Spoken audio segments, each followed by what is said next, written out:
আমরা অনেক সময় স্ত্রীদেরকে গালিগালাজ করি, ওর মায়ের সহ ওর বাপের সহ ওর 14 গোষ্ঠী উদ্ধার করে দেওয়ার এমন অশ্লীল ভাষায় গালিগালাজ করি, যাতে কি হয় জানেন, আপনি যে স্বামী হিসেবে একটা শ্রদ্ধার পাত্র, এই ব্যালেন্স নষ্ট হয়ে যায়, এই ব্যালেন্সটা নষ্ট হয়ে যায়। মনে রাখবেন, আপনাকে সে ভালোবাসে প্লাস সম্মান করে।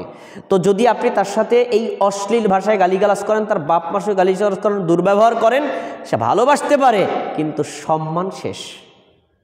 এই জন্য সম্মান কখনো নষ্ট করা যাবে না, ব্যালেন্স রক্ষা করতে হবে। এ বিষয়ে আমাদের নবীর আদেশটা চমৎকার।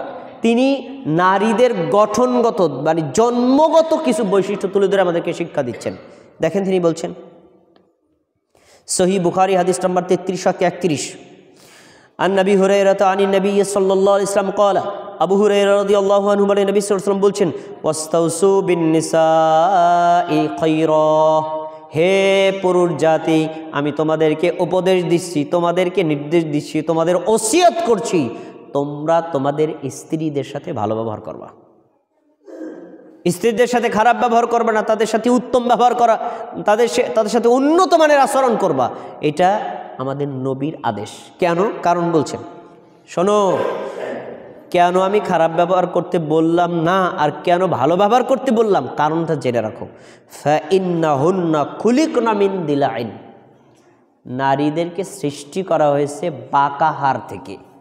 তার মানে আদম আলাইহিস সালামকে সৃষ্টি করেছিলেন, আদম আলাইহিস সালাম এর বাম পাজরের বাঁকা হাড় থেকে হাওয়া আলাইহিস সালামকে সৃষ্টি করেছিলেন।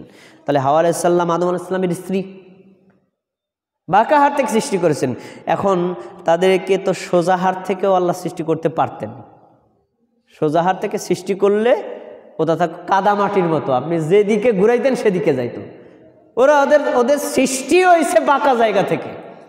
এজন্য প্রত্যেকটা নারীর মধ্যে একটা গারুয়ামি আছে। দেখেন, আপনারা যারা স্ত্রী পালেন বুঝবেন, আপনার প্রত্যেকটা স্ত্রীর মধ্যে একটা একরাতি আছে, গারুয়ামি আছে। আমি যতই বোঝান, হ্যাঁ এটা করেই। কেন? ওইটা হলো সৃষ্টিগত, নবী সাল্লাল্লাহু আলাইহি ওয়াসাল্লামের কথা।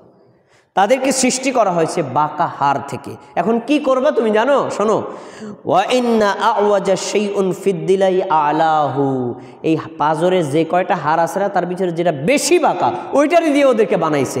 এখন শোনো, লান তাস্তাকিমা লাকা আলা তরিকাতিন, তুমি একেবারে শতভাগ সরল লেখার মতো বানাইতে যাও না। একদমই আমি যা কমো তাই শুনবি, আমি ডাইনে করলে ডাইনে যাইতে হবে, বামে করলে বামে যাইতে হবে, আমার এক চুল পরিমাণ উপরে নিচে যাইতে পারবি না, মানে অক্ষরে অক্ষরে মানতে হবে, কোনোদিন হবে না। শতভাগ সোজা করতে যাইও না। যদি সোজা করতে যাও, একেবারে নিজের মন মতো বানাইতে চাও, তাহলে কি হবে জানো? ফাইন ইস্তামতাআতা বিহা ইস্তামতাআতা বিহা, যদি তার থেকে কিছু খেদমত নিতে চাও, তার থেকে ভালোবাসা নিতে চাও, তার থেকে আনুগত্য নিতে চাও, তাহলে তার একটু বাঁকা রেখেই খেদমতটা নিতে হবে। শতভাগ তোমার মন মতো হবে না। তারপর বলছেন, অবিহা এ আওয়াজুন ওয়া ইন ফাইন জাহাবতা তুকিমাহু, যদি তুমি তাকে সোজা করতে চাও, একেবারে শতভাগ আমি যেভাবে বলছি এইভাবে চলতে হবে, আমি দাঁড়াই থাকতে বলে দাঁড়াই থাকবে, এক চুল পরিমাণ নড়তে হবে না, একেবারে শতভাগ সোজা যে করতে পারবে, করতে চাইবে, কাসার তাহু, তাহলে সে তাকে ভেঙ্গে ফেলবে।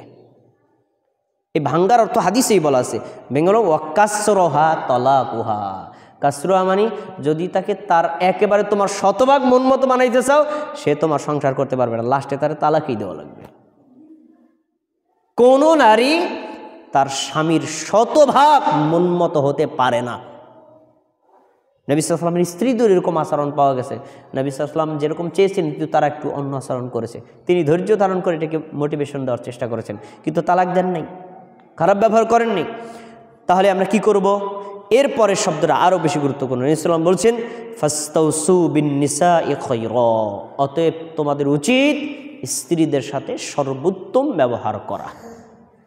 আর অনেক কথা আছে, আমরা ধারাবাহিকভাবে কয়েক খুতবায় জানবো। আজকে আর কথা বাড়াচ্ছি না, আমরা এখান থেকে